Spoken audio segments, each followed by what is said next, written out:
knew exactly how much I was going to like Michael O'Neill, the Northern Ireland manager, when I found out that he'd bought tickets for him and his family to sit behind the goal at the Barca Atletico Madrid Champions League quarter-final first leg. That's proper football fandom, that is. My impression was confirmed when we began to talk and we shared memories of sports nights, sitting up late, praying for there to be football on, and the groan when the horse jumping came on from Wembley, except for the puissance. I loved the puissance. But before we go any further, what I like to call a public service announcement. Such fun. Spain, the book that I wrote about the 3 consecutive international tournaments that La Roja won, is out in paperback form. It's $9.99. It's significantly cheaper than it was in hardback form. If you are the kind of wonderful person that enjoys the way that I rabbit on about football in the big interview, there's a reasonable chance that given the access I got to Spain during those tournaments, you'll probably enjoy the book. There you go. End of announcement.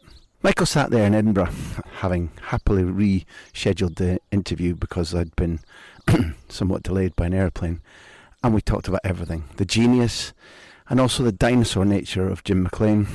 I was in 1982's World Cup in Spain, and remember how the country, as far as we could see from people around us, the radio, the television, the papers, came to a standstill when Northern Ireland beat Spain at the Mestalla.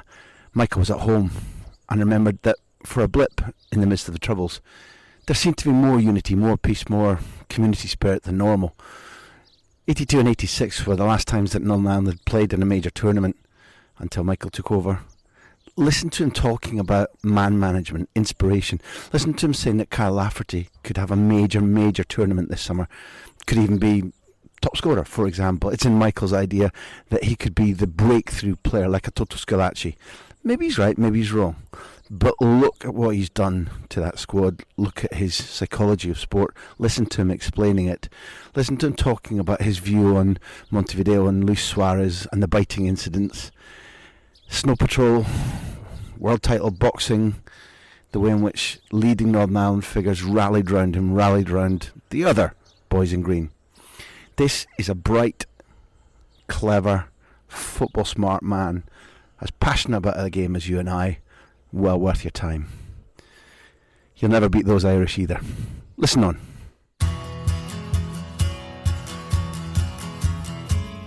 We're rolling. Okay. On the big interview. A big interview which has started somewhat late, but I've already embarrassed myself in front of our guest, so I'm not going to tell you why it started late, although it was wholly my fault. But the journey's been worthwhile because we're with a man who's made people fall in love with the magic of football again.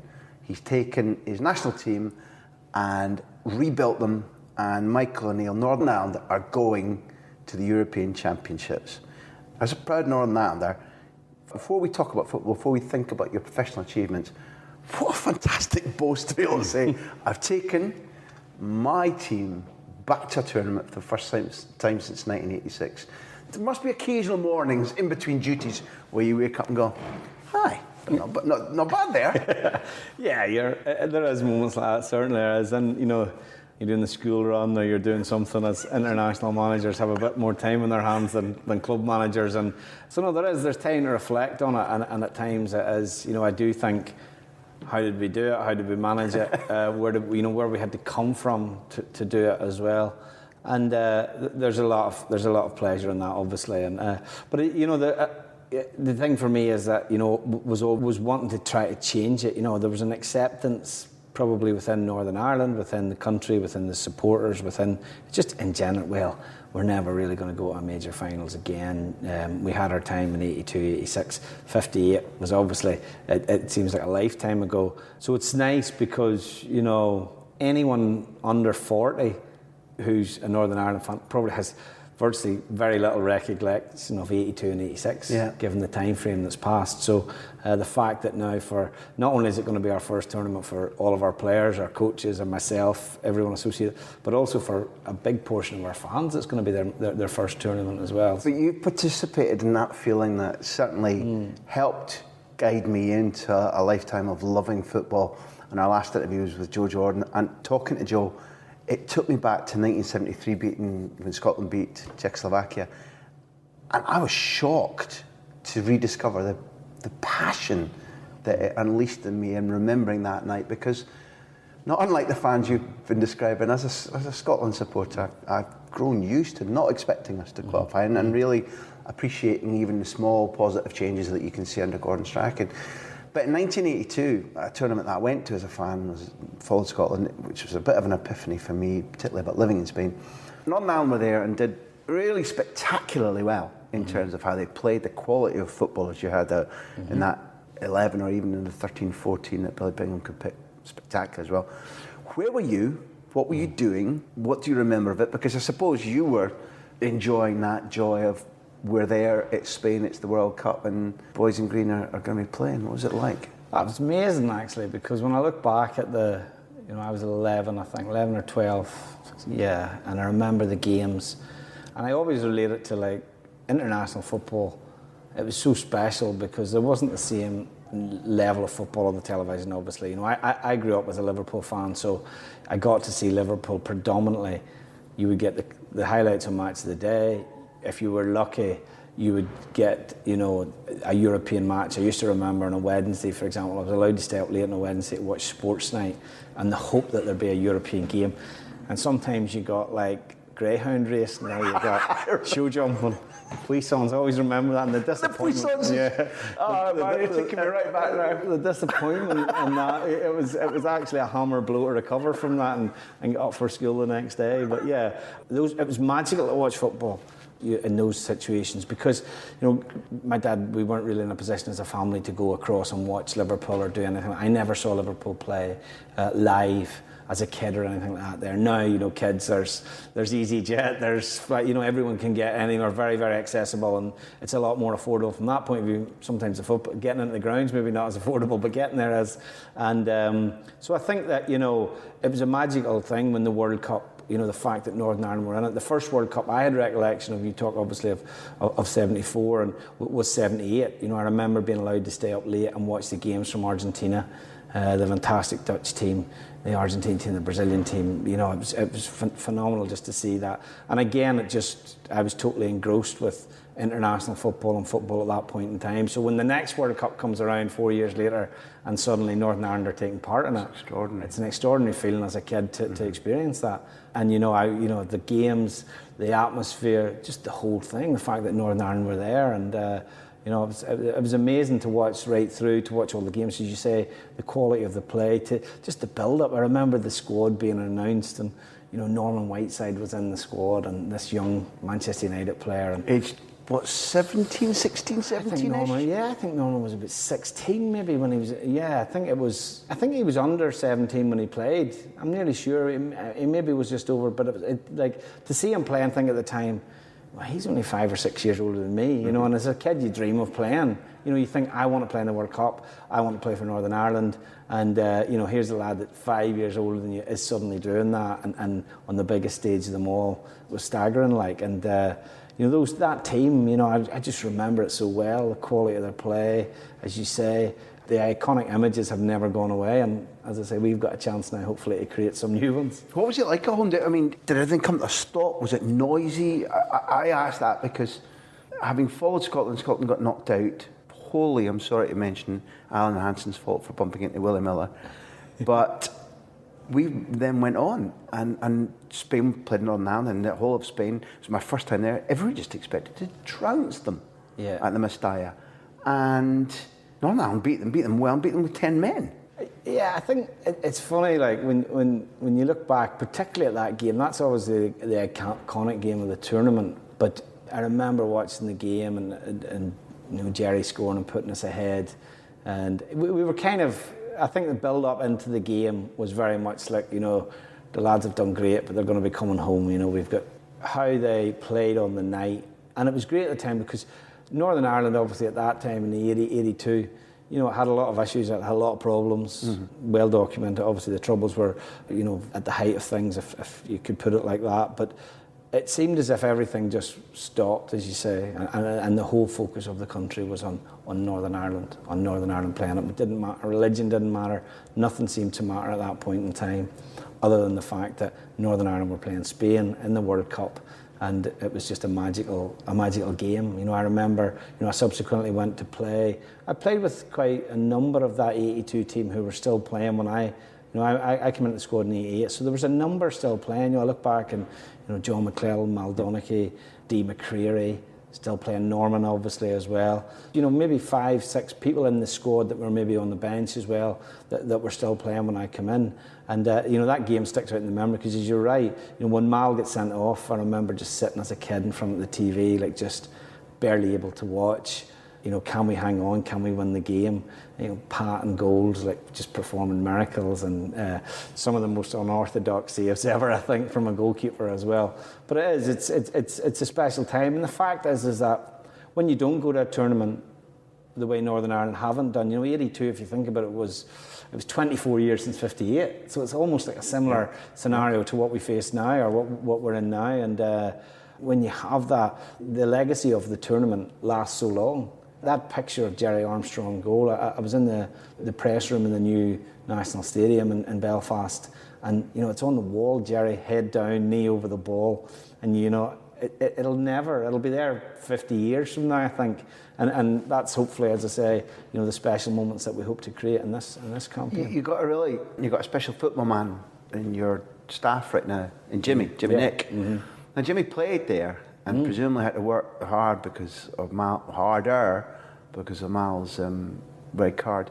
When you look back as a fan, as a tournament that you weren't at, do you ask him for like I'm doing now, for the great old stories? Yeah. Can you draw on his experience of what it was like to be a player abroad, in a hot country, in an unusual situation, in a group where you all share a passport, but you don't all share a club, so you may or may not get on. There may be relationships to build, or there's boredom to fight.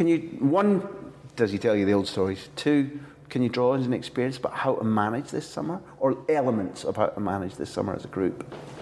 Yeah, definitely. I think Jimmy, I brought Jimmy in halfway through the campaign. Billy McKinley had initially been with me, and Billy had left to take the Watford job, and subsequently was offered the Watford job at a very short space of time, and it was taken away from him in a very short space of time as well. And I had Stephen Robinson, who's still with me, and Jim Magilton, who's part of our coaches back in Northern Ireland, covered 2 or 3 games, the Faroes, the Greece game, and the Romania game. And I felt then we had a break from November to March, and I'd thought about it along, what will I do, and how will I go about this? And I sat with Jimmy. He'd been in the situation actually, because when I was a player, Billy Bingham had brought Jimmy in as an assistant, while Jimmy was still. He was basically the manager. He was player manager at Raith Rovers at the time. I think, yeah, successfully. Too. Yeah, very successfully. And I think I saw how he was as an assistant manager then. I always, like, as players, we kind of hoped that Jimmy was the next manager, and it didn't turn out like that, and that's the nature of football. And I just felt I needed someone that, if they came in, we were at such a critical time in the group, wouldn't feel the need to over-prove themselves, wouldn't be equally, too quiet or anything, that it would be a seamless transition. And there was no one better than Jimmy. Actually has proven to be the right thing to do. You never know when you make these decisions. But Jimmy comes in, he's great with the players. He's just a great person to have around the players. The players really respect, they love him. He has a million stories, you know what I mean? He can tell a million stories, not only relating to his time with Northern Ireland, but throughout the game. As he's played in a great club career as well, obviously as well. And he's just good. People always say to me, like, he doesn't take that much of the training now. We divide, but he's invaluable to me just from the point of view. I'll talk things through him and say, what do you think about that? And he say, well, I'm not sure. What you have thought about that? And he always he throws something back at me, which I think is very important. He'll go, well, yeah, that's okay, but have you thought about this situation, or have you thought about that?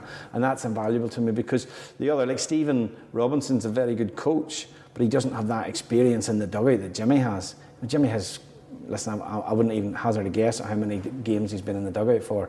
And even, there's been times in the campaign where maybe you think, I might change it, and Jimmy was, just leave it a little bit longer, leave it a wee bit longer. And so that type of thing is invaluable, because you need another set of eyes who's watched so many games, but not just watch games, but watch games where he's had to have to make decisions on. It's a different thing to watch a game and take the information in on the pitch and then have to make a decision on it, as opposed to just watching the game.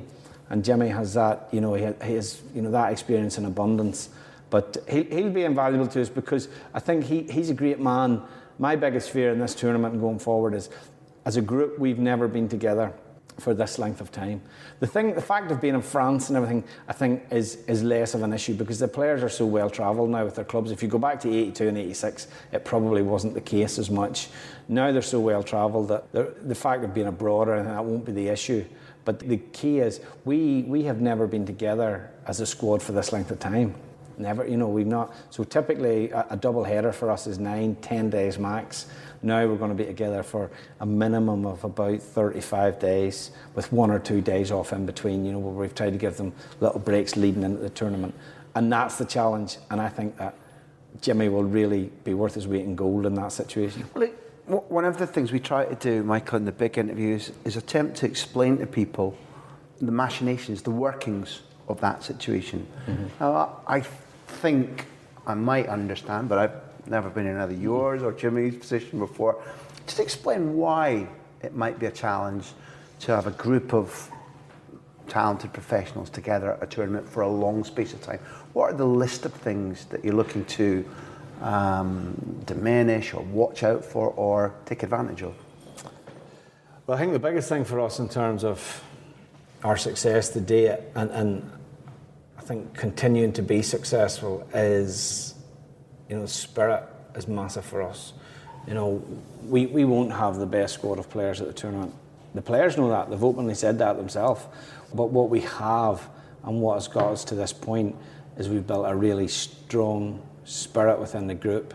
When you're picking players from different levels of football, which we do, at times there's a massive gulf in terms of players' earnings and all of that kind of thing, which I always think is testament to, if you want to put about our big hitters for want of a better word, is because they are so humble. They're very good, I won't put words in your mouth, but I would suggest Johnny Evans would, given where he's been, the responsibility on his shoulders, he'd be right up there in that group you're talking about, the big hitters, the big earners, different Johnny experience. Davis, Brunt, Macaulay, the players that have played consistently, in the Premier League, they come into our group, the mix with, there's no differential between them.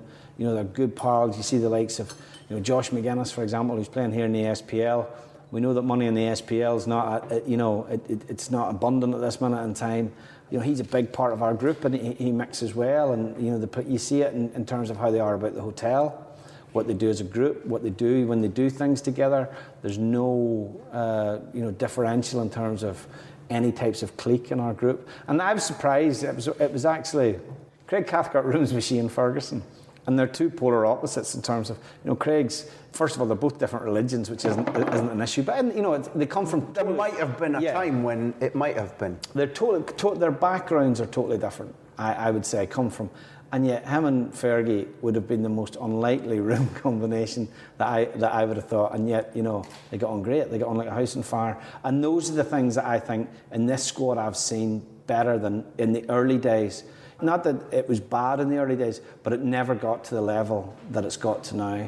When you get like 22, 23 lads, they actually seem to enjoy each other's company. It's unusual, to be honest, because, in that number, there's generally always one or two, will be a little bit more isolated, a little bit more insular. But we don't seem to have that in this group. Do you think about your room pairings and who should work with whom just to build a bit of a bond? Or? Yeah, I think it's important. It is important. And it's funny, we give the more senior players the option to room on their own if they want. And it's funny that, if they want a room on their own, and the likes of Stephen Davis and Chris Baird don't take that option. They prefer to room together. Johnny and Corey room together, so it's still it's almost probably as if they're back in the house when they were kids. Automatically, when you see that, it's a brilliant litmus test, isn't it? Yeah. You automatically know that something's good there. Yeah, totally, yeah. And you see it when a nice feeling in the group when they're at dinner. We normally have the hotel set up for them where they'll eat, obviously, and together, but we have a games room right next to it, or as part of the, and they're not in a hurry to get away. All of those kind of things I think are nice, and it's encouraging, and I think that we can look forward to the summer. If you're going to spend that much time together, as I said to the players, and I said, listen, it's not my job as the manager to amuse you, might be Jimmy's, but it probably will be. But it'll not be my job,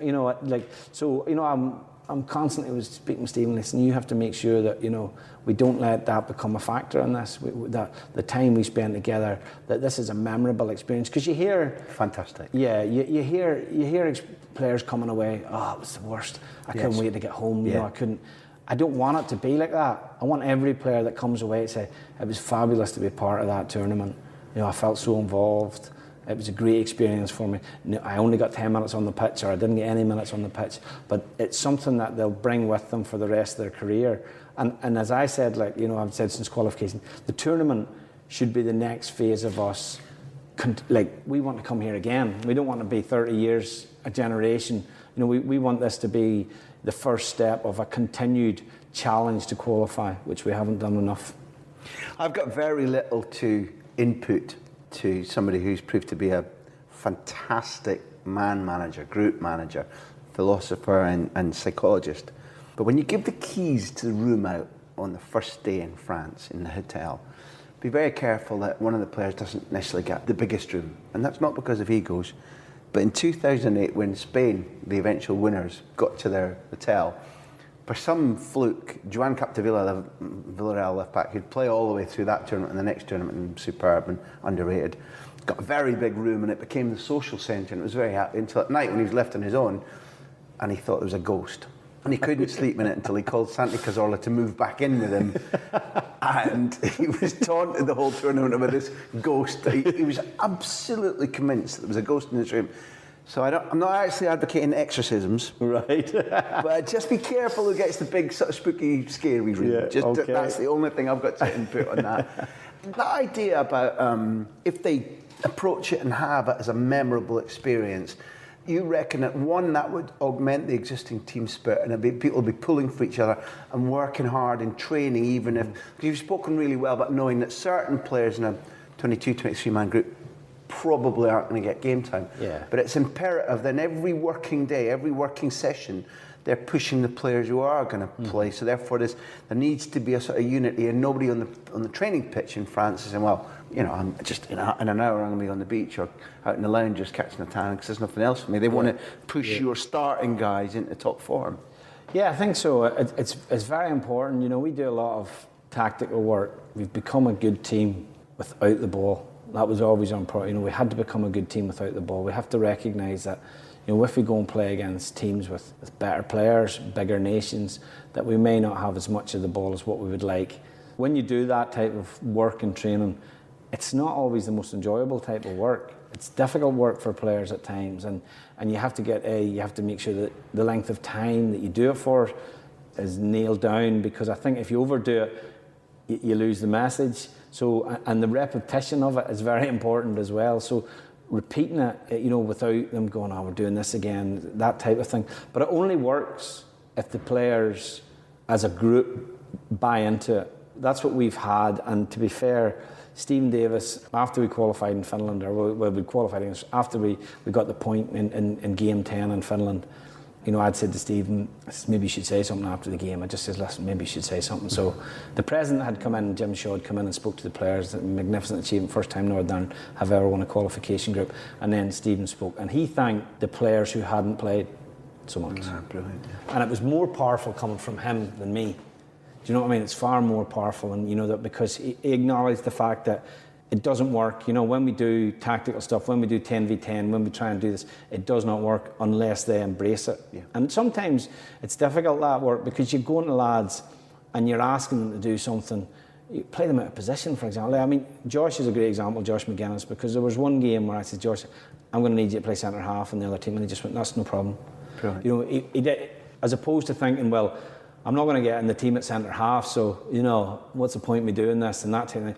You know, the sacrifice, he was prepared, listen, as long as it adds value to the group. That type of thing is what will, when we go away, for that length of time, that 30 odd days that I'm talking about, that type of sacrifice will be so critical for us. It'll give us a chance in the games. Do you know, I mean, I'm amongst the things that stand out about you, and there are many. It's remarkable listening to you for the second time in a short space of time. I'm in already. You've got my complete conviction, and if I were one of your players, then I'd be ears pricked back.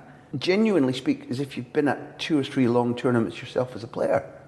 You know, how the hell? Because you also, as successful as you are right now, you are making a step into, if not the unknown, something that you don't have first-hand experience of. But I've watched international managers during my journalistic career not have that much savvy or know-how going into a tournament. I think the biggest thing is preparation. And what I mean by that is that sounds a really obvious statement, but what I mean by that is that the players see the level of preparation that you've gone to, because then they actually, I think there's an element of respect from that. A good example of that, when we went to South America on a tour at the start of this campaign.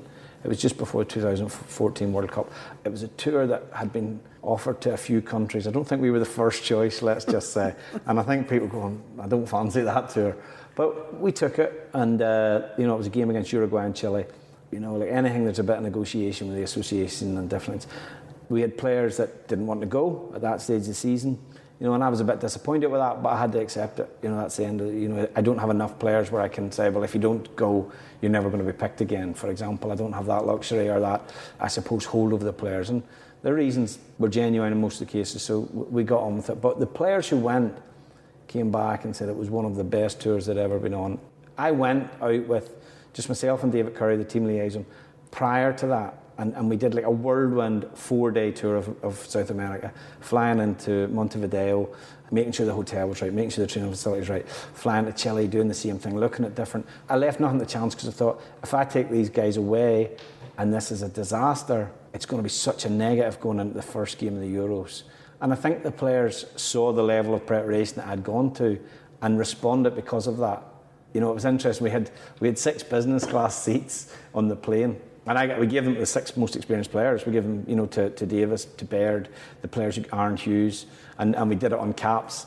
And then, we had some premium economy seats and some economy. But we flipped it on its head and the boys appreciate, we flipped it on its head for the flight from Montevideo to Santiago, which was only a couple of hours, but all of the staff got to sit in business class then, and the guys. So there was a good bond, there was something developing then. We were beaten narrowly by Uruguay 1-0, Chile beat us 2-0, scored twice in the last 10 The Chile minutes. team that would go on to knock out Spain, the holders, about 4 weeks later, and outplay them dramatically. Yeah, and they were a phenomenal team. Yep. I mean, it was an education for me as a coach to go and watch Chile and how they played, and it was phenomenal, in terms of how they played and that type of football, and how we had to play to try and combat that, to try and play against that. But those things, I think, are I suppose maybe that type of preparation. Getting back to your original sort of question, hopefully, as I say, the players will have seen the level of preparation, not only myself, but the level of preparation from the association, from the people on the ground, the back room, what they've done, and I think that all helps. That all helps in the mood. I feel at the minute that sometimes at international football there can be distance between the people in the association and the players. I feel that now in our association that distance doesn't really exist, and that's a healthy thing. Too often people come and ask you to do stuff and players go, no, I'm not doing that. We're not getting that scenario. It's very yeah, we can do that, we can do that. A lot of work has gone in to make the players feel their achievement of qualification is recognised within the stadium. The stadium at home now is a positive place to be for the players.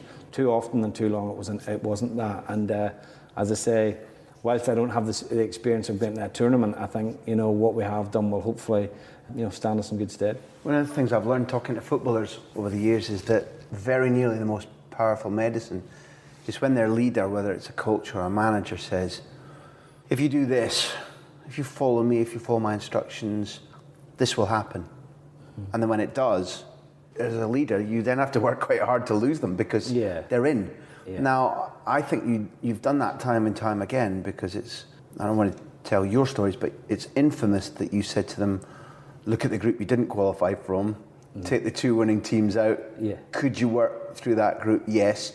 They did what you asked. They did qualify. There are a number of examples that I'd like you to explain, but your group psychology, your ability to get into the heads of your players on a number of things, who they should and shouldn't expect to beat, getting out of the rut of defeats, which you touched on today, discipline. Talk about these elements and how you approach them and the means in which I guess you thought you were right in what you were saying to them, but how did you get into their heads and make them convinced at a time when it was still practical or theoretical. It was on a blackboard, or it was you and them talking. They weren't actually seeing the fruits of their labour yet.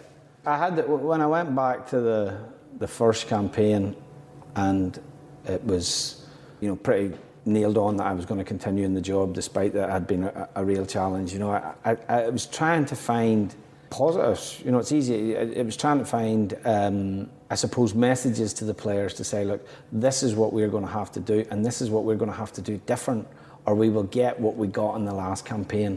And there were a number of things. I showed them the group. I took away Portugal and Russia. I showed them, well, look, now with the qualification process for the Euros, you now have the chance as a third place team. We'll get a shot at it. Okay, we'll at least get a playoff. So can you win that group? And the group was Israel, Azerbaijan, Northern Ireland, Luxembourg. I says, can you win that group? And yeah, of course we can win that group. I says, right, so that's our starting point. That's where we're going to start from. I said, for us to win that group, I said, we're going to have to change some things within what we do now. And in the previous campaign, we had only had 2 players that had played in all 10 games, Stephen Davis and Roy Carroll. We hadn't had consistency of selection. Too often we were without big players, whether it was suspension, injury, and our disciplinary record was poor. I think at the time, we had like 24 yellow cards and 3 red cards, which was a high number. I pointed this, I said, but we hadn't committed that many fouls, actually. Only Germany and I think Spain had committed fewer fouls over the 10 games. So our perception, how we were perceived by the officials. What was that then, in your opinion? I think there was a frustration in the group of players because we were in every game and we continually came out the wrong side of the result. I looked at the games at 75, 80 minutes and I'm thinking, everything was in the balance. We never played out a game in the last 10 minutes of the game where we're like 3-0 down, the game's dead, 2-0 down. Every game went right to the 90th minute, pretty much. And we ultimately came out, we lost games, we should have drawn, we drew games, we should have won. It was trying to let the players see that, because they don't always see that, I don't think. International football for a player is something that you dip into and dip out of a little bit, so you're not aware of it. I won't name names, but we had one player who's a big player for us. He hadn't played in the winning Northern Ireland team for 4 years, but he wasn't aware of that. It wasn't, yeah. And another 2 years for some of them, I'm like, listen, do you actually recognise that? When getting back to the consistency of selection, I showed them that Portugal and Russia had won the group, Portugal were second. Like, their consistency of selection was so high. They had so many players that had played 10 games. I think the Russians had something like 8 players that had played 10 games. So when you think about that, Capello didn't really have to change his team. Well, he was just tinkering with it, slipping a player in and that. Paulo Bento with Portugal was very much the same, And so I said, listen, we need to get a consistency of selection. We cannot lose players through suspension. And ironically, the players that we lost through suspension were the likes of Chris Brunt, the likes of Gareth McCauley, Chris Baird. They were our big players. If you made a list of players you didn't want to lose, predominantly they'd be the ones. They'd be the ones, We lost Johnny through injury in a few games, Johnny through suspension. We just couldn't do it. Kyle, suspension, injury. If you look back at the last campaign, Kyle only started 4 games out of 10. We need it. And in this qualification, Kyle started 9. So that was a massive thing. That message to get into them was a massive thing, I think, to let them see that. And then you have to find... I believed that they were closer in the last campaign than they realised. They just thought, well, we finished 5th. It was a really bad campaign. But I said, well, look, how many points do you think you could have got? I said, well, you could easily got 15 points. And I showed them where I felt, and they were, yeah, we could have got 15 points. And then I showed them 3rd place in 15 points would have got you 3rd in nearly any group in the 2014 qualification for the World Cup. I said, so what you're saying to me is achievable, and it's tangible that we can get a shot at it if we can get to that. As I say, the biggest key in it all is momentum early in the group. And I always say, I've learnt that I've only been in 2 campaigns, but the difference, I always remember, in the World Cup we played our first 4 games, we drew 3 and were beaten by Russia in game 1, and we should have had 7 points. And we had 3. And the mindset of the players coming into the 5th game, had they come into that game with 7 points, we would have beaten Israel. I'm convinced of it. Yeah. We chased the game as well. We chased the game against Israel because we needed to win it, and we lost it.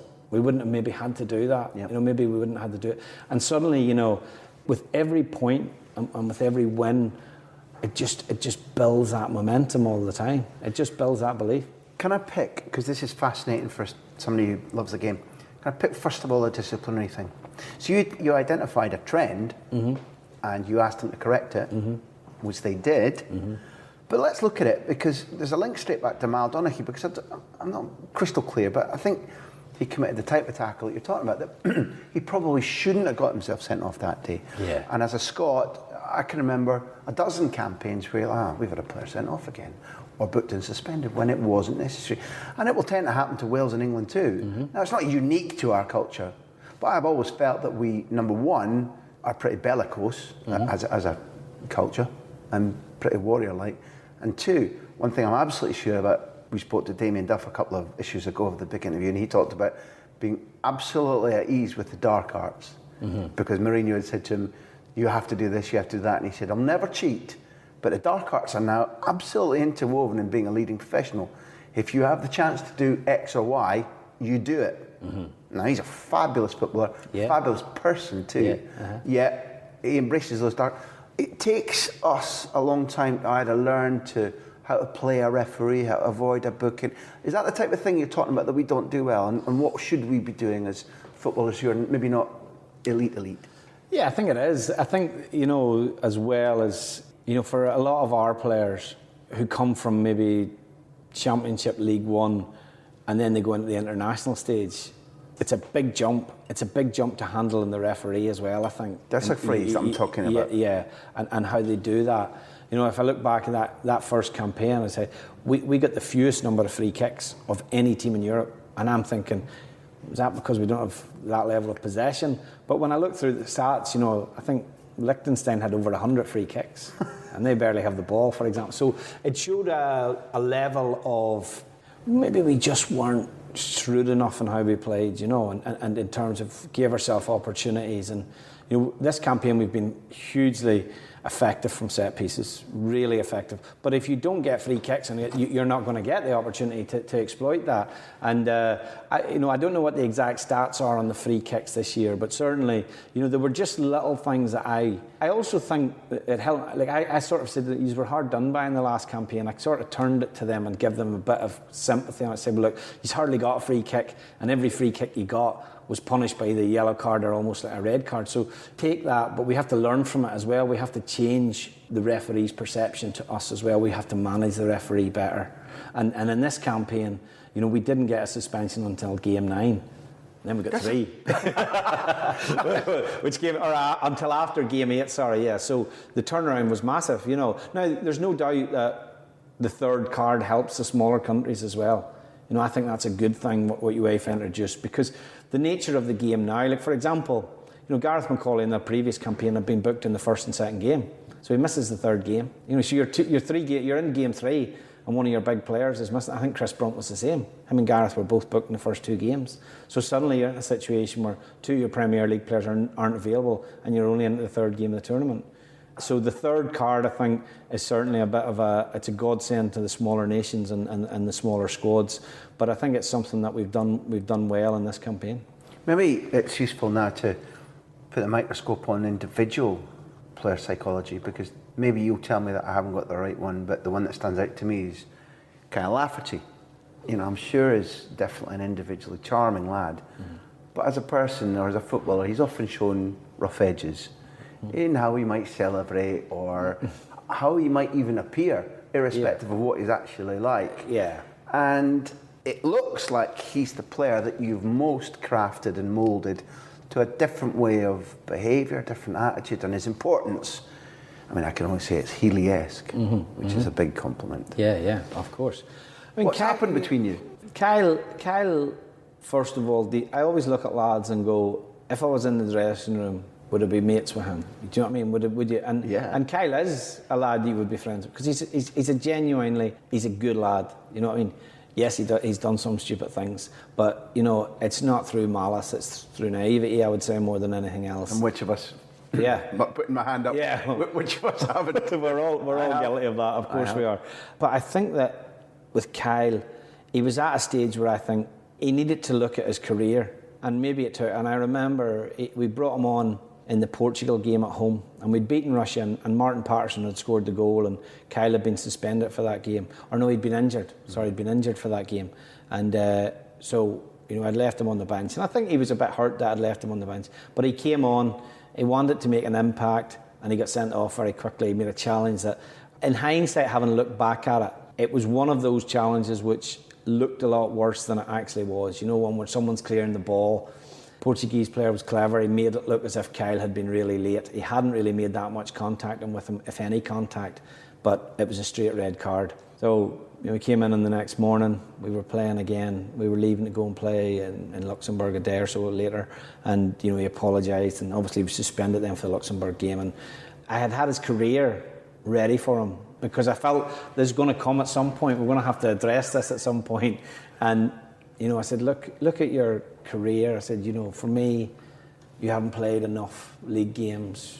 Your discipline, it's not great. There's a lot of bookings in your career. There's been a lot of times in your career you've been brought off. I said, so is that tactical? Is that injury? But I said, look at your goal return. His goal return was 1 and 2. It was really high. And I said, so Kyle, the perception of you has to change. How people perceive you has to change. He hadn't played poorly for me in the previous 4 games, and if anything, his work rate for the team is always unquestionable. He'll give you every ounce he's got. At times I think he needs to try and curtail his runs and what he does. He will basically run himself to a standstill for the team. And I said to him, look, you're going to have to change A, how you're perceived, and B, how your game is. You look to me like a player that's not totally focused all the time. So when we get you in here, we need you focused.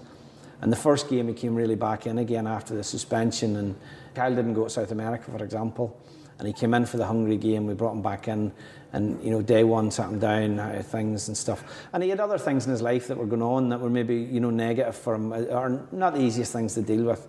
And I'm good, I'm fine. And I said, listen, we need a massive campaign out of you. We need 10 games out of you.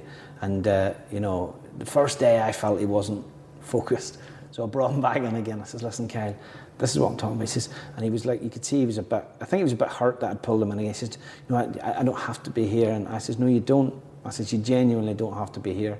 International football is a choice. I says, but we need you to be here. You need to be here for this team, and you need to add something to this team. You need to give them something. And, whether that message was in his ears or whether he took that away, he played great for us in Budapest, made the equaliser, scored the winner. And he's not looked back from that. It was what he needed. And he subsequently went on, scored 7 goals in the campaign. Huge performances for us. At a time when his club career he was bouncing about a little bit. He'd been at Sion, he'd been at Palermo, he was now back at Norwich. We now see a situation where he's at Birmingham. He needs a home, Kyle. And if someone will give him that, he will be an effective player. There's no doubt about that. I think Kyle will look at the tournament. He will see it as an opportunity to go, I'm going to just blast this and give this everything I've got. And I think he's capable. He's one of those players that is capable of having a big tournament. Maybe more so than having like 3 or 4 great seasons together at club level. He might not. And the nature of it, the intensity of it, and the focus that, what we need is application and focus for a really short space of time, 30 days. Give us that. And hopefully, as I say, I expect to get that. Very shrewd analysis. Before you even got to the end of the sentence, there was a light bulb going over my head going, yeah, tournament player. You qualify through the group, 4 goals in 6 games, and suddenly Kyle Lafferty is the name on European lips everywhere, and he's Toto Scalacci or he's Oleg Salenko. It happens again and again. I'll buy your logic completely. And this is the big interview, so I won't be embarrassed if you tell me not to be silly. But whether it was deliberate or not, were there stages in your career where you could have done with somebody doing exactly that to you? Because you were an exceptionally talented footballer, and I'm not supposing I've seen you say maybe should have done more for whatever reason. Were you using something that you learned from, or are these strands completely separate in what you took from your own career and life and choices to what you were saying as a manager, as a man manager? Is there a connection, or is it simply you doing what needed to be done and it had nothing to do with your personal experience? No, I think it does. It does go back to my playing career. I do feel, and I have that sense of underachievement as a player. There's no doubt about that. I always felt, to play so young for your country. I played at 18, and then to your career to be basically a first team player from that age, and the career that I had, I felt that had I been at times better managed, man-managed, I would have got more out of my career. Part of that's my fault as well. I maybe didn't manage the situation well with the managers either. So I always look at it, before I go into that situation of potential confrontation with a player, I think you have to sit back and say, right, how is it from his angle? What is he looking at from his angle? What is going on in his head? Because, you know, I can't just always come in and go, well, he's not doing this, he's not, because he doesn't do this, he should do that. You know, there has to be reasons behind that from his angle. And I always look back at my own career and I think that, yeah, had I been maybe handled differently, I was probably quite insecure as a player. I probably need more reassurance than some other players. I think at times I didn't get that. I think also, if a manager had sat me down and says, listen, these are the weak points in your game. If you get these in your game, you will be a top player. You will be a top player. Because I think at 18 everyone thought I was going to be that top player. You know, that was certainly the way I was perceived as a young player. And when you fall short, and I try, particularly with young lads now, it never leaves you. What's happened now as a manager for me is great and it's hugely satisfying. But the underachievement of the player will never go away. It'll always be there. And that's something that you can't get back. You can never get that back. You know, if I speak to players, you know, that's the message. And it's more difficult at international level, I think, because you're not with them. To get to know them, it's harder to get to know them a little bit. And I only feel with some of our lads now that I really know them. You know, Craig Cathcart's a bit of an example of that. You know, you maybe wouldn't speak to him on a regular basis, but he's a player now that I always felt there was so much more in him. And he became disillusioned with the game at Blackpool, to be honest. I knew that. Here he is now, he's in the Premier League with Watford. He's going to European Championships and he has, again, I think, a player that kind of a big tournament for us as well. So I think you always hear, people always say, some players I think will want to be managers like the managers that they've played under. I don't want to be a manager, you know, but the experiences of how those managers handled me helps me, I think, then in terms of how I deal with situations with players. It's funny because I think in football, neither are the majority of participants particularly good at communication, and nor are the majority of participants particularly good at learning and then applying. You see a lot of footballers learning and standing in line of what's been done to them, and often to break away from that in life as well as in sport is very important indeed. I'm not going to mention his name, Jim McLean, but you've given a nice bridge into, because we appreciate the people that listen to the big interview sending in questions.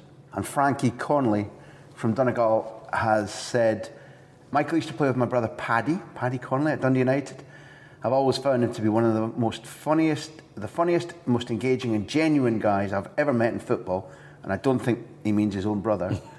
Please ask Michael, was Jim McLean a big influence in his management style?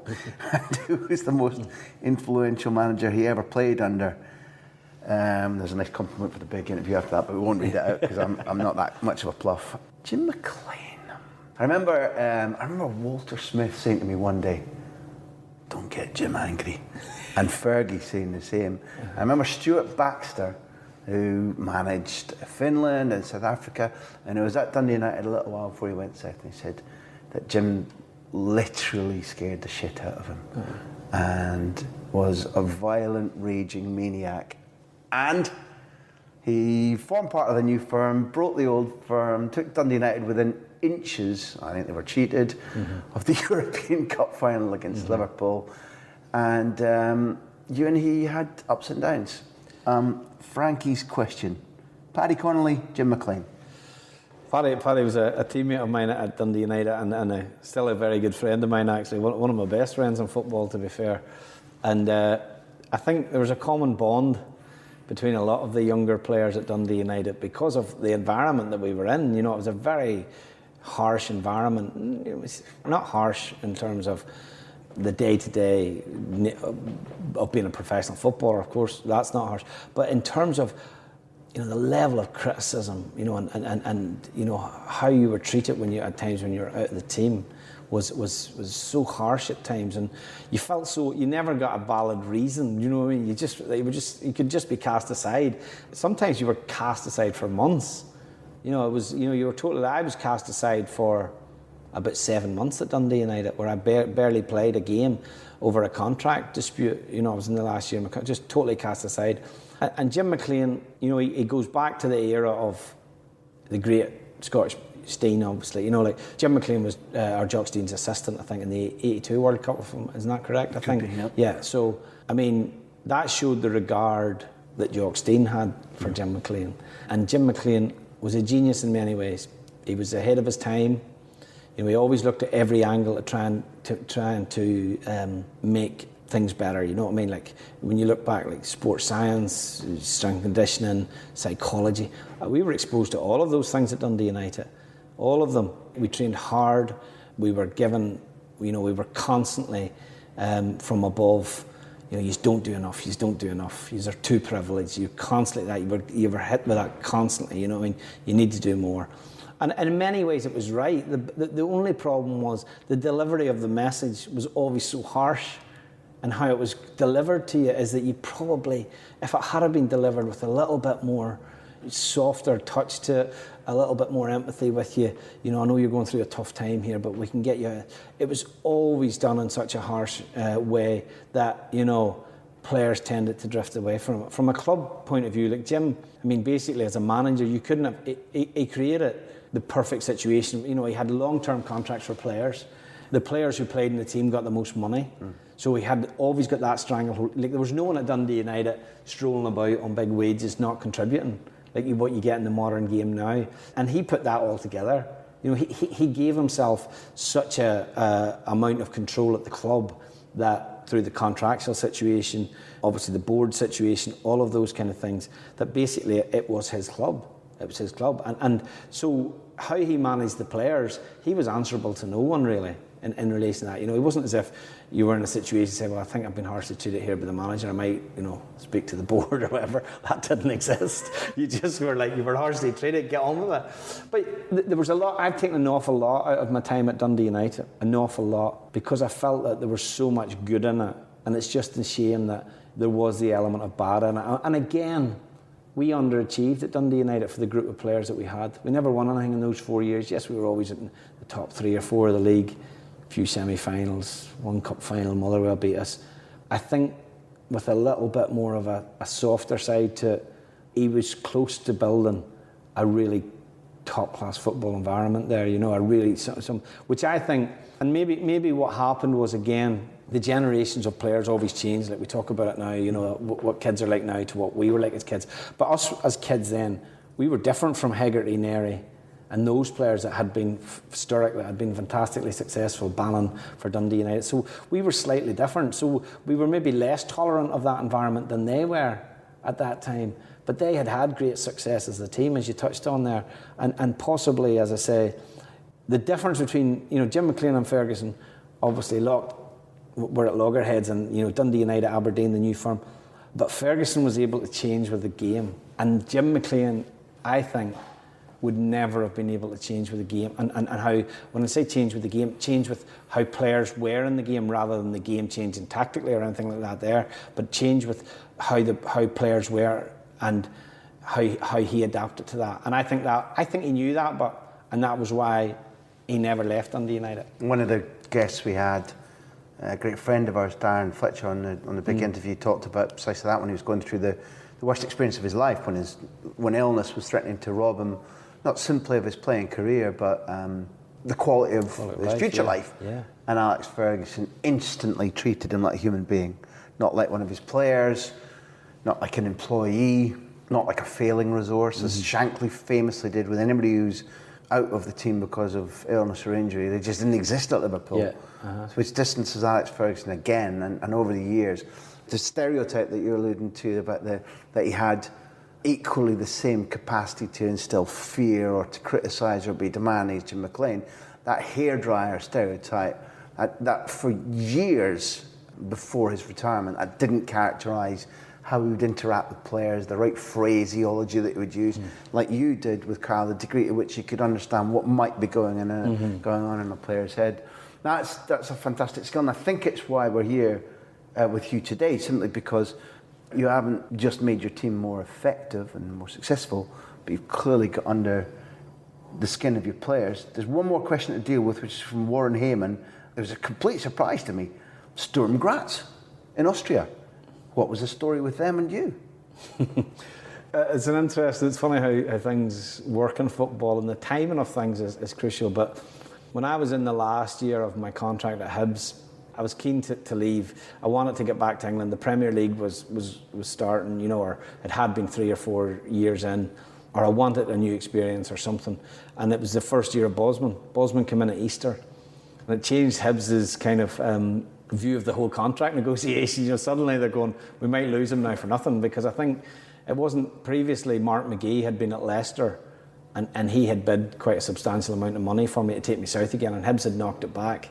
I was a bit disappointed at how that had happened, and I kind of wanted that opportunity. But ironically, I was a Bosman in Europe, but I wasn't a Bosman in the UK, because it took another year. It did. So for instance, I couldn't go to a Premier League club for nothing, but I could go to an Austrian team or a French. So I spoke to 3 teams. One was a Swiss team, St. Gallen, another team, Guingamp in France, and I spoke to Sturm Graz.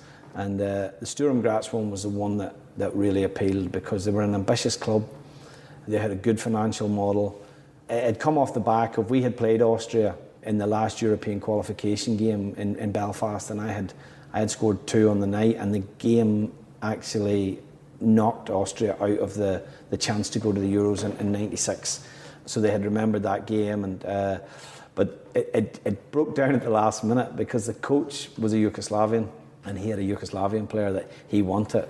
So there was a bit, and it kind of stalled a little bit. And in the period of it stalling, Coventry came in, and it was Gordon Strachan that had come in. Ron Atkinson was the manager, but Gordon was being obviously groomed to take the job, and I think he was already started operating in terms of bringing players in. He seized on the opportunity and probably got me out of Hibs for less money, because Hibs' alternative might be, well, if he goes to Austria, we're going to get nothing. If he goes to Coventry, we're at least going to get something decent. So that's kind of how it happened, really. And I went south, but it's one of those things again that I often wish that I'd taken up the opportunity to go abroad. I definitely think the spirit of adventure, if nothing else, the discovery. Yeah, totally, exactly, and to experience a different culture, a different language, and a different way in how football is. I suppose what it means in a country as well. What part does football play in society in that country, the same way as what we see it, here? Well, on that basis, Uruguay and Chile had a big impact on you, over and above what it did for your players or the results. So when we talked in Barcelona a couple of weeks ago, I think we shared an understanding that maybe, for example, in Uruguay compared to Santiago in Chile, you could see something that would at least begin to explain Luis Suarez. And I remember on television at the time of the Liverpool incidents, the bitings, you just instinctively felt that there was a degree of maybe hysteria, maybe slight overreaction, but it wasn't a popular position that you took. It was an instinctive, honest one. Yeah. But then going to his country showed you something, right? Yeah, oh, definitely. Well, it was in the World Cup, in 2014 World Cup, and the Chiellini incident was the main one. And I had been to Uruguay. I had actually visited FC Nacional, Suarez's first club, and the people there were great people. You could just tell, total football people. They explained, Suarez's background and how he had come to the club as I think a 14-year-old or something like that there, and he had been basically doing anything, like selling bottles or whatever he'd been doing to try and have some sort of income, and he'd come from quite a big family and that type of thing. And he lived under the stand, basically, which they had rooms under the stand, and they said this is where Suarez stayed, and there were no longer rooms. I just sort of thought, the one thing, that I felt the environment of, and the Uruguayan players, I think we all know they're tough, you know what I mean? That they're resilient. For a country of that size, of 3.5 million people, to consistently what it's done in world football at World Cups, I think is enormous. And they're not blessed with huge facilities. We're in a situation here now in the UK where every pitch has to be like a snooker table. Everything has to be perfect. There has to be an ice bath after the game. Uruguay doesn't have that. It doesn't have that level of investment in the game. It doesn't have the financial resource to do it. Yet it continually produces. It's got 2 of the best strikers in the world in Cavani and Suarez. Diego Forlan, great players. I think when you go and visit, you kind of see what makes a player maybe what he is, the environment he's come from. You can't condone obviously the bite, but I thought there was mass hysteria to it. I genuinely did. I thought that, like, you know, no player's career's ever been finished due to a bite. And is more liable to damage himself as opposed to anything else. Maybe because he was a Liverpool player as well. You know, I had a bit of an empathy with him. But I voted, it's funny, you know, it's one of the privileges you get as a national team coach, obviously, is you vote in the Ballon d'Or. Yeah. And I voted for Suarez last season because I felt that, you know, he went from a season of, he missed the opening part of the season through the suspension, and you know, Barcelona had to take that on, had to take that liability on with him. Yet ultimately, by the end of the season, he had scored the winning goal in the Champions League final, and I thought his rehabilitation again was worthy of that. Listen, Ronaldo and Messi are, as we know, are on a different planet. But sometimes it takes other things that, you know, there's other qualities you have to look for in a player, and I think that, you know, you touched on it when we met a few weeks in Barcelona. A few weeks ago, you said, like, Suarez has been a huge positive within Barcelona. And he is, I think, a player that when he's in your team, the other players all respond to him. And that's a great quality to have, you know. It was an education for me because, you know, I wouldn't like to call myself hysterical, but more than the biting, and this is not the incident that you were talking about and trying to talk down, but during the Ever incident, I got my high horse. I thought he was wrong, and I couldn't believe that he got support from his squad for it. But then maybe that tells you something about not having been in a professional dressing room, not having trained and worked with people every day in my part. And therefore, when he came to Barcelona, the guys who ghost wrote his autobiography with him, Pete Jensen and Sid Lowe, said to me, "You'll change your mind." And while you and your squad were in Montevideo, I think, Suarez didn't play against you because he was in physical rehab from a late knee ligament injury that he'd taken from Liverpool to try and get ready for the World Cup. And they said to me that even though they were helping ghostwrite his autobiography, they couldn't get near him because he was working out at least twice a day and then getting physiotherapy, and therefore he was just like, listen, my book will have to wait. It's everything to me to play in the World Cup. And when he got to Barcelona, you're right, the players around him were saying that the daily intensity, every minute of every training session mattered to him intensely, matched what Luis Enrique was trying. And it's not as if it was like a cattle prod to them, and they were hardly on their sun loungers themselves, but it did add a level of demand and a level of, I want this, do you want this as much as me? And they embraced him, they loved it. I was very surprised he wasn't in the top three. You wouldn't see Ronaldo right now outside the top three, but to me there was no question that it was some order of Messi, Neymar, Suarez last season. Redemption, I think, is a big theme in sport and in life, and you can find another path after you've been a little bit lost. So, you know, without saying that I can rid myself completely of his behaviour and everything, I would say that if you're born with very little and you're living under a stand, you've got nothing and you're fighting, you can do things that you might regret at another time. Of course.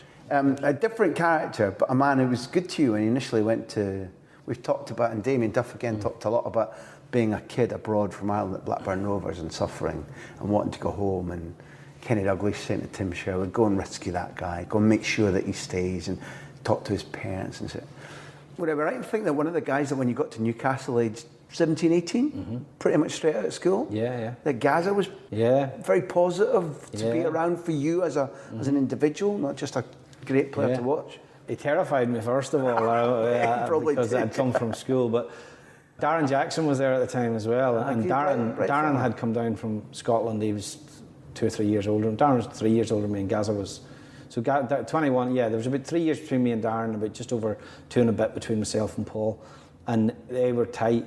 And I think it was probably initially Darren, because Darren had come from Meadowbank at the time to go to Newcastle, and he kind of understood me because I was coming from Korea, and it was a similar sort of scenario, coming essentially at part-time football into a club like Newcastle, and he had adapted very well to it.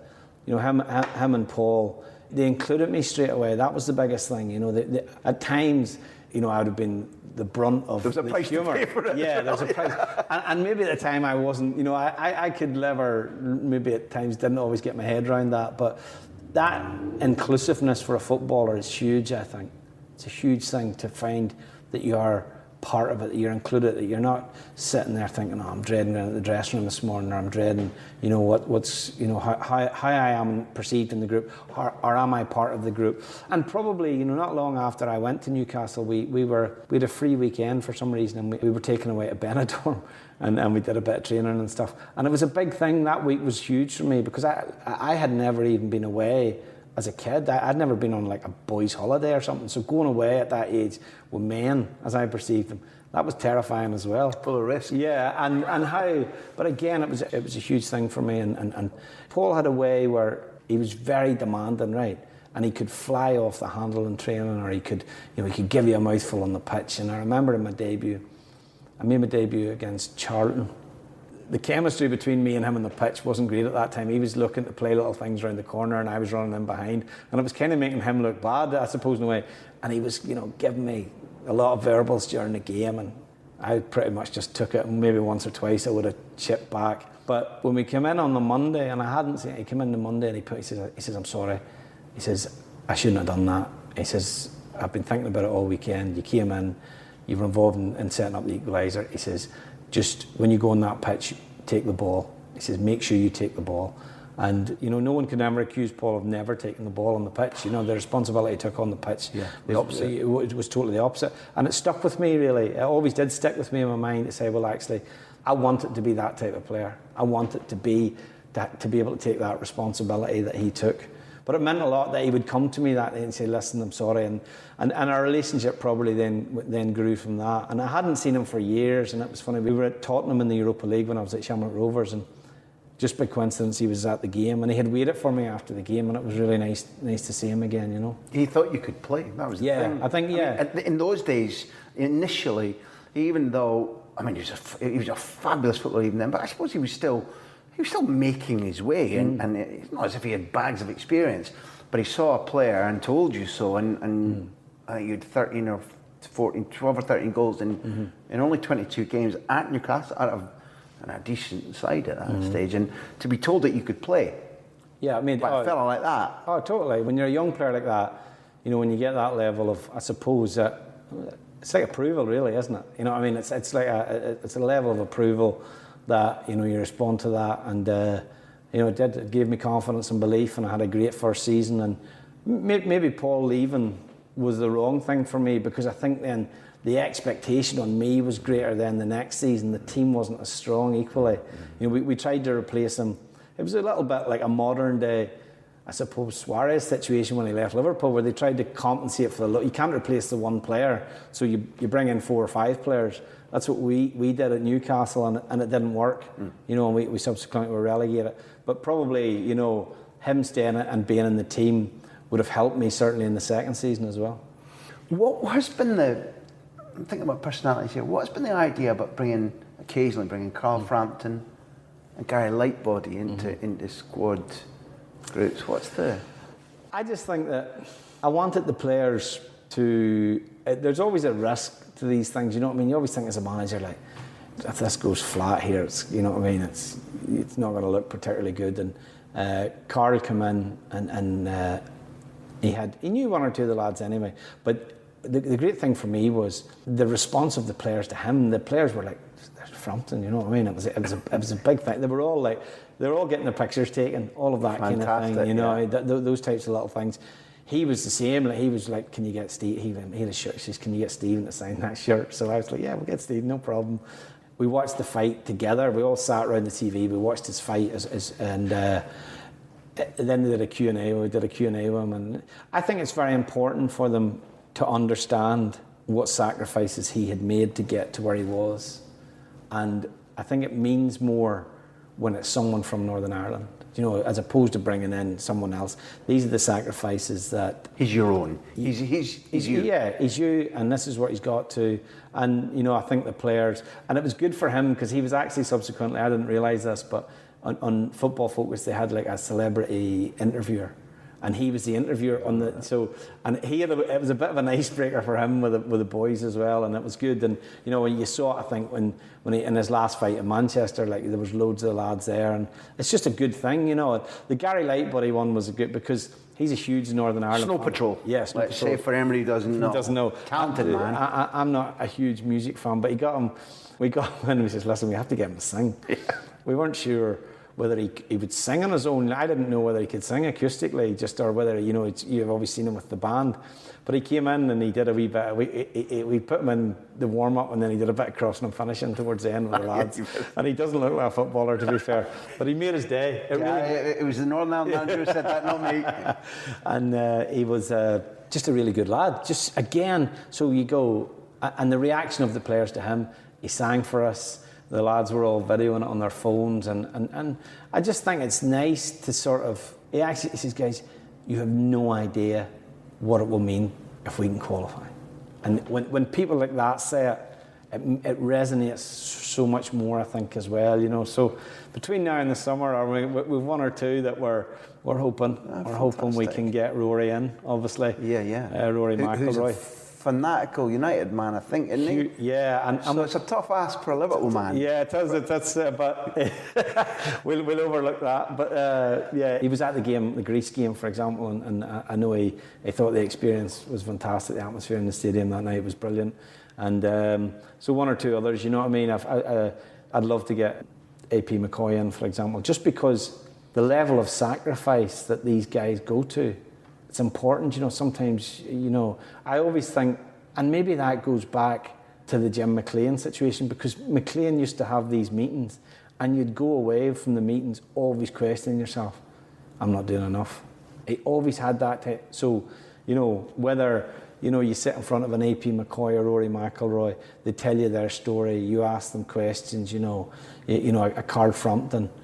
You know, and Carl had said to the lad, when I started, I wasn't living right, I wasn't doing enough to give me a chance to be where I am now. And he said, light bulb went off in his head one day, no, I'm going to stop doing that. This is what I'm going to do. And you know, you can see the players were hanging on his every word, you know, and if they take that away individually, hopefully they'll benefit from that. But, you know, if you can harness that into the group as well. So you made me go back to where you started, in that you inherited players who, through no great fault of their own, were in a rut. And if they could never have sat down and articulated that they felt like losers, or that they felt that they were doomed to lose for the national team, that's possibly what was in the back of their brain. Having been the player whisperer for them and brought them to a new level of success, you're now not just saying to them, look what AP did, or look what this world champion fighter or this world famous pop star did. You're making them feel that you believe your players are in that ilk.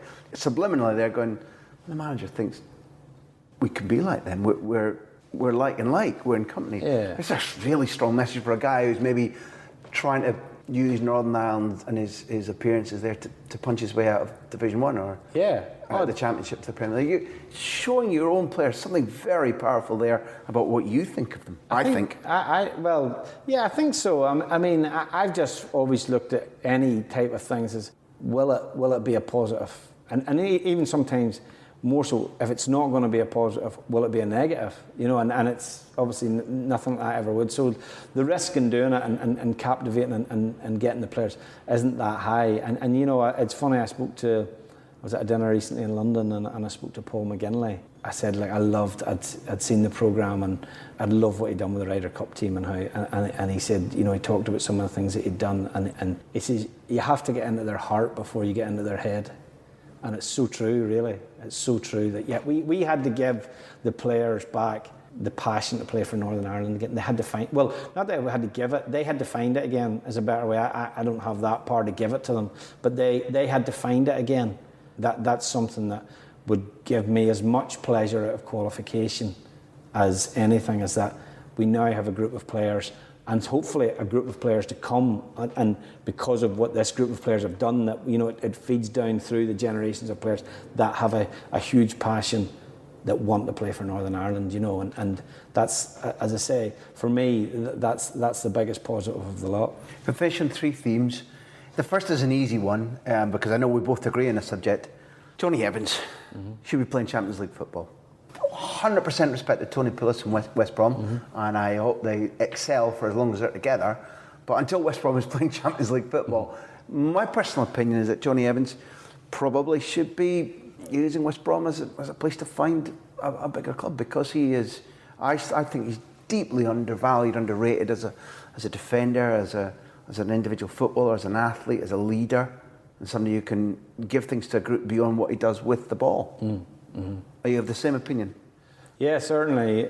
Johnny's clever. He's intelligent, not just in terms of his football ability, but he's intelligent about how he lives his life, and you know he's interested in learning. It's which I think is not that common in the market, because this generation of players, they're never going to have to test themselves in terms of earning a living outside of football. So, you know, if you've got that level of security and that level of finance, you know, why bother? But Johnny's interested in learning, which I think makes him interesting to me. I like that. I was surprised that, you know, when he became available, that perhaps, again, without being disrespectful, was that bigger clubs or bigger perceived clubs in the Premier League weren't after Johnny. Yeah, me too. No question. I genuinely was. I mean, I looked at. Now I know he'd had injuries, and whether that put people off, I'm not sure if that was what it was. But I always remember we played in Porto against Portugal, and it was Cristiano Ronaldo's 100th cap, and it was all set up, full house, 45,000. It was a wet night. You know, they had Luis Figo was there to present the cap to Ronaldo, and we were there. We were wheeled in, Lambs to the slaughter. And you know, everyone played great that night, but Johnny Evans was phenomenal that night in terms of the level of his performance. Not only he was involved, he set our goal up. He stepped in, won the ball, played a great pass to Kyle. Kyle did great, sets it up for Niall McGinn, and we're leading the game 1-0. And we led to the 81st minute, and we lost an equaliser in the last 8 or 9 minutes of the game. But his level of performance that night... You're saying he rose to the occasion as well as his ability, aren't you? Yeah, but his leadership that night was phenomenal, I just remember. But the quality of his play and the way the game is now, where mobility, I think, is almost the biggest thing for a centre-back, because the game's less... there's less contact now, so you have to be able to move, you have to be able to read the game, you have to be able to play like that. I'd love to see him get the opportunity to play abroad, because I really think that you watch Spanish football and you look at how some of the teams play, and how, for example, they're happy to defend 2v2. Yeah. Johnny defended like man for man a lot at Manchester United when he played, and you know, it's a big summer for him. You know, I think, again, you talk about the impacts of certain players in the tournament, the stages they're at in their career, and Kyle obviously comes into that category, and a lot of the younger ones come into that category. But, you know, it could be a massive tournament for Johnny as well, because he will get that chance to demonstrate, which obviously both of us believe that he can play at the top, the highest level of the game. I'm glad to have that vindicated by a man who knows more about football than me. The penultimate one then is, you talked about reawakening the passion in the players and recalibrating them. You've almost done a reset on some of them. You've certainly done a reset on the performance, the points. You've won a group, you're in a tournament. You refer to it a lot as the National Stadium rather than Windsor Park. I don't know if that's a sociological, political thing. It's been a difficult place in the past. Yeah. I remember talking to Terry Gibson, who was coaching with Laurie Sanchez when Northern Ireland beat Spain in 2006, I think. Yes. And he talked about it being, there was a moat, I don't know if there is then, it was hostile, it was basic. Yeah. I want to say, when was your first experience of Windsor Park as a punter, as a fan, as a player? What do you need to do? Is the public different already? Are they with you, or do they remain to fall under your spell? No, I think my first experience of Windsor Park, and the official title of it now is the National Stadium at Windsor Park. It's just so long-winded. I just call it the National Stadium. Or sometimes I'll call it Windsor Park, to be honest. Okay. It's and like anything, there's, you know, probably going to be naming rights and whatever with all these new venues. But my first experience of going to Windsor Park was, I remember my dad taking me up to watch Northern Ireland play England, and beat 5-1. Paul Marner and Tony Woodcock scored 2 each, I think, for England on the day. And England were very good. I think Trevor Francis played. And it might be a Ron Greenwood side, was it? Probably, maybe. Yeah, it was. It must have been. They could play. They had 30 really good international players in that era. They had to pick from just like that, no matter who was there. Totally. And I remember, I think actually, Mike Mills might have been playing at right back, that era of players anyway. And so that was my real first experience. And Windsor Park would have, because at the time, you know, it's Linfield's home ground, you know, it wasn't a place where Catholics would have gone. You know, and that's, you know, wouldn't, you know, and so for my dad to bring me there would have been quite a big thing for him to do, to be fair, you know, and to feel that comfortable doing that. I'm not sure really. The next time I would have been there would have been probably playing for Coleraine against Linfield, and it could be quite a hostile environment in those days. It's been one of those places which I think it has been, and at times probably unfairly, at times seen as a sectarian kind of venue. Obviously, you know, like, you know, the Northern Ireland team, the Catholics, you know, wouldn't come and support them because the game, you know, Windsor Park was a big part of that, and how Catholics perceive it in particular.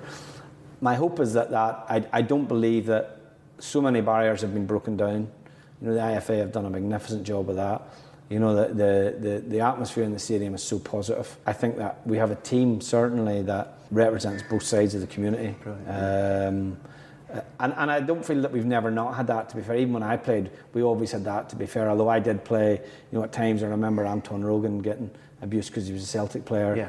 NEILL didn't get abuse really, so it was only when he went to Celtic and you know, from having been at Leicester that, you know, the issues happened when he came and played for Northern Ireland. Where it went just completely beyond the bounds of acceptability. Totally, under yeah. any circumstance. Under any, you know, but now, you know, what I see is a vibrant, modern stadium, Northern Ireland shirts everywhere. You know, a shirt that is there for Northern Ireland. It doesn't represent one side of the community, it represents both sides of the community. You know, what I want to see is that those last remaining barriers that perhaps people, you know, who still feel that that's, you know, reluctant or, you know, anxiety about going to Windsor Park, that they won't feel that. We can eradicate that. That we can eradicate. There's a wonderful feeling. And then I close on something I was going to ask you about, but it's patently a passion. Liverpool Football Club. I'm really taken by it. How did they do in Europe the other night? They won Dortmund game, yeah, they won. Yeah, it was fantastic. What the hell was that? It's phenomenal, wasn't Football, bloody hell, eh? Yeah, it was phenomenal. It was like, it's still special. Just for the record, the Northern Ireland manager is smiling very broadly indeed. Yeah, Liverpool was just, you know, when I grew up, Liverpool, I was a Liverpool fanatic. Why? I don't really know, to be honest. You know, I look back and think, why did they become my team? And they were my team from such a young age. You know, going back to Keegan, maybe Keegan and Toshak. And then I was devastated when Keegan left. And then, you know, they brought down Dalglish, who I didn't know an awful lot about. But my dad had a friend who was a big Celtic fan, Martin Hanyu. He was a tax inspector in Glasgow. And he says, listen, Dalglish. And he used to bring me things when he came over. And he'd bring me pictures of Dalglish playing for Celtic and stuff. And I remember when Dalglish came and then, you know, I was just in awe of Dalglish. Keegan was forgotten about quickly, so he was. And but yeah, and I suppose when you grow up, you know, as a kid, to watch football, Liverpool give you the magical nights. Anfield, you know, I remember them playing winning the UEFA Cup, coming from behind to beat St Etienne. I think going back to Sports Night, I remember that game vividly being on Sports Night, and I remember, you know, those big games, the European Cup finals, winning the leagues, the players that came down, you know, the sticker books, all of the kind of things that, you know, are coming back. It's nice to see that for the Euros, the sticker books are back and that kind of thing. And it just always was a huge passion of mine, Liverpool. I never, as I say, got to see them play in the flesh. I never got to see any of those teams play. But it's always stuck with me, and you never lose it. Like I wouldn't claim to be any sort of big Liverpool fan now. I love to see them do well, you know, first of all. But like anything, like all of the teams, Manchester United, you know, so I like to see the English teams all do well. You played there? At Anfield. You played at Anfield? Yeah, a couple of times, yeah. We won there, actually. Yeah, I was going to say... We won, yeah. Coventry? No, with Newcastle. With Newcastle? Yeah, we won. How did that go? We were 1-0 up, actually. John Hendry scored. I set the goal up, and then they equalised, and it was a really good team. That team was about 88, 89. Beardsley. Kenny Dalglish was the manager. It was Beardsley, Barnes, Ray Houghton, Steve McMahon maybe was playing in midfield. Steve Nicol. I was playing against Steve Nicol, I remember that. I think Hansen was still playing, actually, as well. We took a bit of a beating in the second half, but we hung in and we defended it, and we got a penalty with 5 minutes to go. And Mirandinha, who was the only Brazilian in English football at the time, strode up and cool as you like. was a modern penalty actually, because he waited for the goalkeeper and he just rolled it in the other side, and we won 2-1. And it was a great feeling actually. You know, it was great. But even now, like, I still think there's something. It's still, you know, one of the luxuries you get as an international manager is you get to go and watch games, and you know, you're in these fabulous stadiums and watching top class football. But like, one of the best atmospheres I was at in recent times was Liverpool versus Bolton in the FA Cup. And Neil Lennon was the manager at Bolton, and I had gone. There was a player at Bolton that I was watching, and I had gone earlier in the day to Blackburn versus Swansea in the FA Cup. And what you see with the FA Cup now is, you know, grounds are 50% populated if you're lucky. Not a great atmosphere, you know, season tickets. Anfield was rammed. You know, it was a later kick-off in the day. Bolton brought a good 6,000-8,000 fans with them, and the atmosphere was spectacular. It was great. It was 0-0. The game was actually 0-0, but it was a great 0-0. You know, and the atmosphere was pretty special. You know, and it's something that probably, you know, we've lost a little bit in a lot of the big grounds now. Took you back to Sports Night and David Coleman and yeah. and one day maybe. No, look, you know, you prepare, talented, you plan. Let's leave the first man to take Northern Ireland to a tournament since 1986 in charge of his country for a little while longer. But what will happen is that as your abilities are clearer, as your successes grow, people will try to place you at Celtic, undoubtedly. People will look at, should he be in charge of a Premier League club? And at some stage, given that you're still a very young man, at some stage, presumably, daily work will appeal to you. I think that's probably inevitable. And therefore, if we have to plan for success, why not plan for one day Michael O'Neill, Liverpool manager? It's funny. I think football now is so difficult to plan. I think it is the nature. Like, I often, you know, I know Brendan well, and I was gutted when he lost the job, because I think, you know, in many ways he'd done so many good things. You know, I definitely think he'd done so many good things, and the chance to, you know, it came so soon. Like, you never get that. You never know when you're going to get that opportunity. Like, I didn't, in the grand scheme of things, I didn't expect to be the manager of my country at 42. It's not, you know, at the time, I think I was the third youngest head coach in Europe. You don't, but the opportunity presented itself. I took it, and we are where we are now. And so, you know, all of those things would be lovely if they happened. But, you know, it's one of those things. If the opportunity presents itself and it's presented to me, of course, it would be a phenomenal experience to go through that. But time will tell. Well, the Euro has got a lot to give you all. Kyle Lafferty, man of the tournament, scorer of the tournament. Big Champions League move for Johnny Evans, and the first rung on the ladder to Anfield supremacy for Michael O'Neill. I used the phrase the player whisperer earlier on. I wasn't being facetious. Fantastic to feel the articulacy and communication and sense of enjoyment of football that your players are benefiting from. Privilege and a lot of fun. Thanks for joining us in the big interview. Thank you very much. Thank you. Magical. May you win the tournament. Thank you.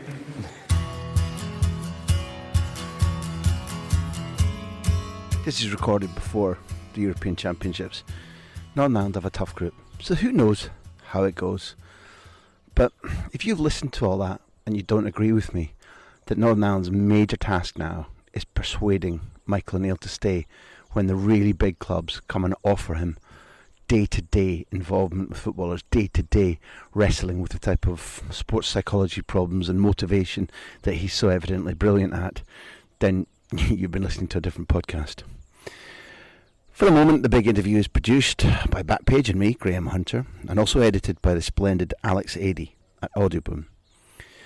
If you want to keep up to date with everything that we're doing, then get on grahamhunter.tv.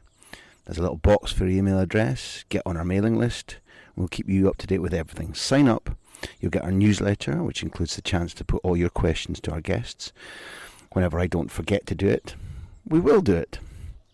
The Big Interview's on Facebook. Search for The Big Interview. And GH Podcast is how you find us on Twitter or Instagram. Keep in touch. Let us know what you think. Let us know who you'd like us to interview, what your questions are, and also give us some of your random nonsense too. I love that. I can be randomly full of nonsense myself, as you already know. Thanks for listening. Love and kisses.